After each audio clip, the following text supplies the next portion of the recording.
Our president suggested that we reopen Alcatraz, and we say that for just the worst of the worst. Is it big enough? I don't think so. I don't think it's big enough for the worst of the worst. I think they do a tour of it, so it can't be really that big if like 12 people can get to the tour in like an hour. Well, back to two attorneys arguing. I'm Jeff Kaufman. This is my partner, Craig Lynd. Somebody asked me the other day a question. I saw it pop up, and it said, they'll give anybody a podcast. Are we really that bad in comparison to the millions of people? When you say give, like you don't. No one hands you a podcast. You make it. You make a podcast. There's not a podcast fairy going around just dropping podcasts everywhere for anyone who wants one. You got to spend money. You got to buy cameras and talent. And well, I don't know about talent. Well, okay. Well, okay. Pay for what is purportedly talent. Yeah, most people work for free.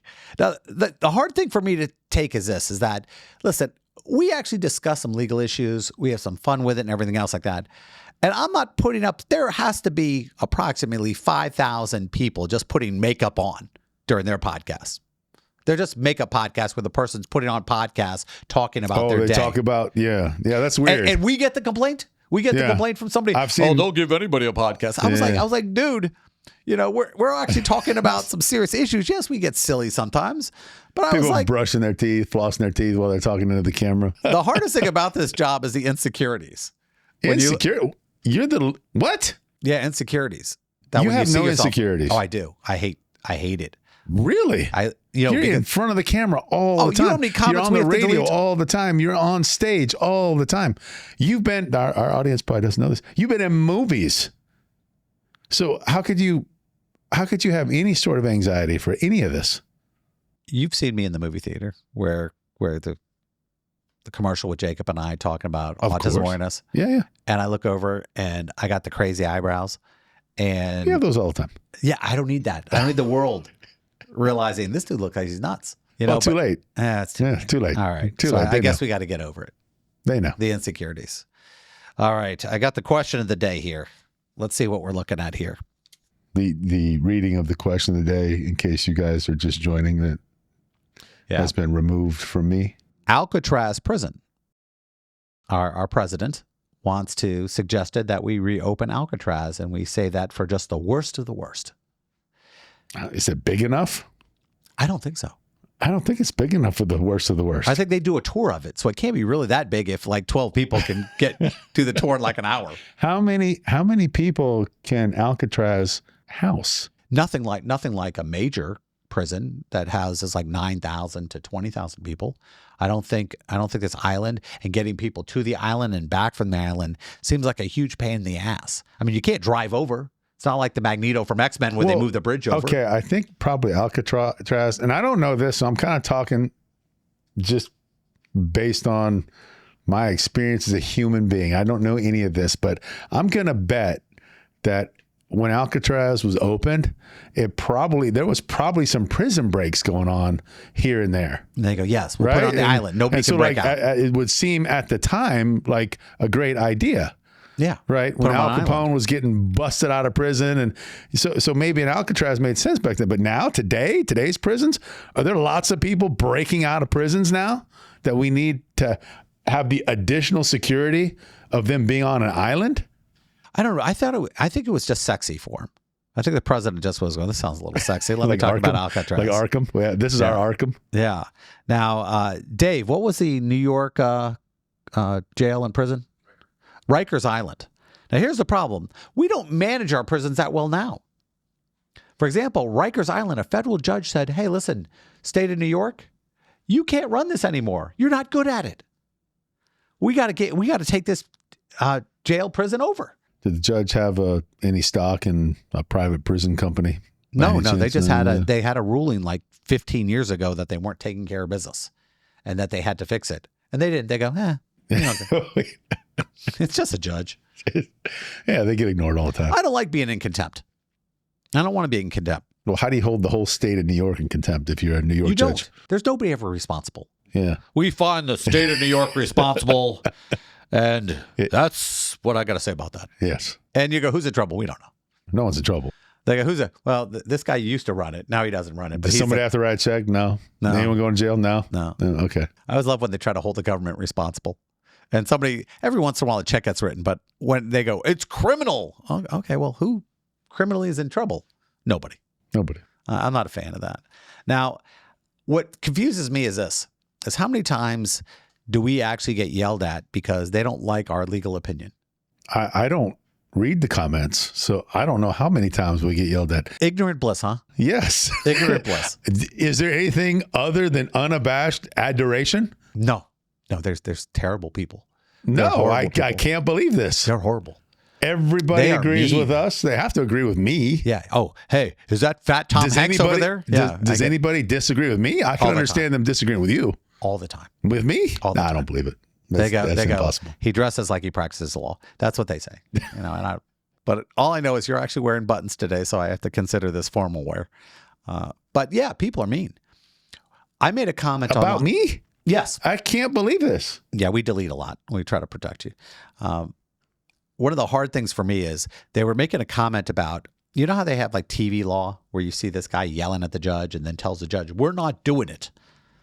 You know, where they Your Honor, you can't make us do this. And the judge is like, I think I'm the judge. I think I can. And the judge is like trying to letting this attorney tell him what he's going to do or not do. And I'm watching the new Matlock. And Kathy Bates is telling this judge, she's not going to do it. I'm just going to tank the case if you don't let me off. I'm going to tank the case, she says to the judge. So well, Jeff, I mean, come on. It's a TV, I'm like going, it's a TV show. I make a comment. I said, do lawyers even try? Do they even try to find a lawyer to help write these stories out or dialogue? And I hear they have legal advisors. There's no way this cleared anybody. So I make a comment. I go, which chucklehead wrote this one? Uh-huh. I mean, this can't happen. And then I get the comment. A Harvard lawyer Are wrote you even a lawyer? It's not unusual for attorneys to argue with judges. I go, I didn't say that. I just said telling a judge you ain't going to do it. Yeah. And then tanking the case. And then telling a judge off are two very different things. Yes. You're going to jail. You argue with judges all the time. That's your job. Yeah. But you don't tell the judge, I'm not going to do it. If you make me do it, I'm going to intentionally tank this case. Yeah, you're asking for sanctions. Sanctions and disbarment. Yeah, they'll just take that transcript and send it to whatever bar you belong to, and you'll be having to eat those words at some point. It makes me nuts when I see that stuff. Are you even a lawyer? And I could tell it was like one of these first-year lawyers. And guys, just because you graduated law school, it means that you know a little less than nothing. Because you need at least 10 years to figure out how bad it is out there. You need a couple of years to undo what law school did to you. Yeah. That's good. That's for sure. And TV. You know, all these people, why did you become a lawyer? Well, everyone said I should be a lawyer. And you're going, well, why is that? Well, because I was an a-hole. You know, and why is that? It's never a compliment when somebody goes, oh, you should have been a lawyer. It's always because you were a difficult a-hole in your life. You won't compromise. Yeah. Yeah. Well, that's not true, though. Lawyers compromise all the time, even the, quote, asshole ones. Did anybody ever tell you when you were growing up you should be a lawyer? No, I was always telling them. I was always telling them I was going to be a doctor until I saw an open heart surgery on PBS one time, and I still can't recover from that. Did that vomit face? They did that. They cut a square in this guy's chest, dude, and they pulled out like it's a puzzle, and then the heart was underneath beating, and I was like 11. Like a square or something? Yeah, it was a square. They're doing live on TV, and I almost passed out from looking at that. The heart was right there. They removed a square like this big from the guy's chest and took it out like it was like the lid of a pot. So you were thinking it'd be like Operation where you took the funny bone out? I don't know what I was thinking, but I wasn't expecting what I saw, and that changed my mind forever. So I was a medic in the Army. All you doctors out there, hey, hats off to you. Yeah, you were a medic in the Army, right? And I'll tell you what right now, after 3 years of that, I wasn't going to be one. Nope. Well, see, this is the reason. One of the reasons why I decided I wasn't going into medicine was they make you do, they gave me EMT training before I went to the Middle East. And you have to do like 6 weeks at the emergency room in the hospital. Ooh. And working 6 weeks in an emergency room will definitely, if you ain't into it, It ain't good because people come with weird problems to the emergency room. And I'm not talking about things that are stuck in their butt, where they go, I fell on this vacuum cleaner. No. It's what naturally is stuck in their butt you don't want to see. This woman came into... I haven't had a movement in 4 days. Uh-oh. Watch the story. I've been working there like 2 weeks. And this woman comes in just right in the front door of the emergency room. And this was Womack Army Hospital in North Carolina. And this woman goes, I haven't made a duty in 3 weeks. Oh, no way. She's dead. No way. Can I take a break? I looked over. Can I take my lunch break? And the woman goes, what? She goes, you're going to take the early break? Yeah, absolutely. Because she didn't know that I knew what was going to happen. I came back about 45 minutes later, and that emergency room was cleared out. Everyone was in the second bays of stuff. And my buddy, Rene Cruz, he got a citizenship by joining the Army. Because once you serve in the Army, you can get full citizenship. And that's the way it used to be. And he's got his head in his hands, and he's like, oh, Kaufman, it was bad. It was real bad. It was bad. I go, what happened? She would not stop crapping. She just wouldn't stop. They gave her this liquid, and she wouldn't stop. And the nurse on duty goes, you will take your break when I tell you to take your break in the future. So, yes. So you got away with I'm not a fan of duty, so I had to get out of medicine. How old is that lady? She was like 60, 70. Oh, my gosh. But when I was a kid, she seemed like 100. Yeah, I'm sure. Anybody over 50 when you're like, 19 seems like they're like close to death. They're all the same age. And yes, I have made a duty in 3 weeks. Yep, that's when you know you don't want to be a doctor. But so, yeah, I think you wind up deciding what you want to practice based on your comfort level. And the minute you go outside, because I've seen some people in law that first bad case and they're out. They can't handle it.